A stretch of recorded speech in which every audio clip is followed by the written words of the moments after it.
এখনো এমন অনেকে রয়েছে যারা কিনা ফেসবুকে এমবি অথবা ডাটা ভরে কিন্তু ফেসবুক চালায়।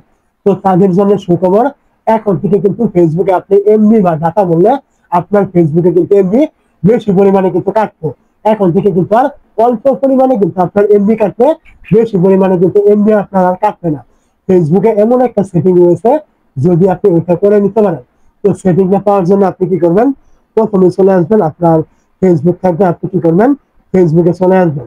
ফেসবুকে চলে আসার পর আপনি কি করবেন, এইখান থেকে আপনি দেখতে পাবেন উপরে এরকম আপনার থ্রি ডট আইকন থাকবে, আপনি এই জায়গায় এখানে ক্লিক করবেন। এই জায়গায় ক্লিক করার পরে এখান থেকে দেখতে পাবেন এই যে আপনার সেটিং নামে একটা অপশন, আপনি কি করবেন, এই জায়গায় ক্লিক করবেন। এইখানে আপনি যখনই ক্লিক করবেন এখান থেকে আপনি নিচের দিকে চলে আসবেন। নিচের দিকে চলে আসার পরে এখান থেকে আপনি পাবেন মিডিয়া নামে একটা অপশন, তো আপনি কি করবেন, এইখানে ক্লিক করবেন। মিডিয়াতে ক্লিক করার পরে এখান থেকে দেখতে পাবেন ওয়ান মোবাইল ডাটা অনলি, এখান থেকে রয়েছে অনলি ওয়ান ওয়াইফাই, এরকম কিছু বিষয়, এবং এখানে রয়েছে নেভার অটো প্লে ভিডিও, এখানে কিন্তু আমি সিলেক্ট করে রেখেছি। এবং আপনারা কিন্তু এখান থেকে সিলেক্ট করে রাখবেন, এইখানে যেখানে সিলেক্ট করা থাকুক, এই যে দেখতে পাচ্ছেন এই যে টিক মার্কটা, এইটা আপনি কি করবেন, এখানে ক্লিক করে সিলেক্ট করে দিবেন। এখানে করলে কি হবে, আপনি যখন ফেসবুকে ভিডিও দেখবেন ওই সময় কিন্তু আপনার ভিডিওগুলো কিন্তু আর অটোমেটিক প্লে হতো না।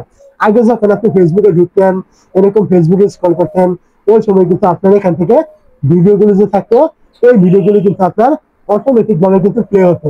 আপনার কিন্তু ক্লিক করে প্লে করার দরকার হতো না, আপনি দেখলেও প্লে হতো, না দেখলেও কিন্তু প্লে হতো। এতে কিন্তু আপনার এমবিটা কিন্তু বেশি পরিমাণে কাটতো। এখন কিন্তু দেখতে পাচ্ছেন এই যে ভিডিওগুলো রয়েছে, এইগুলো যতক্ষণ না আপনি ক্লিক করে প্লে না করবেন, ততক্ষণ কিন্তু এই ভিডিওগুলো কিন্তু আর প্লে হবে না। এতে কিন্তু আপনার এমবিটা কিন্তু কম কাটবে, আপনি কিন্তু আপনার পছন্দের ভিডিওগুলো কিন্তু আপনি দেখতে পাবেন। তো অবশ্যই আমার কথাগুলো আপনি বুঝতে পেরেছেন।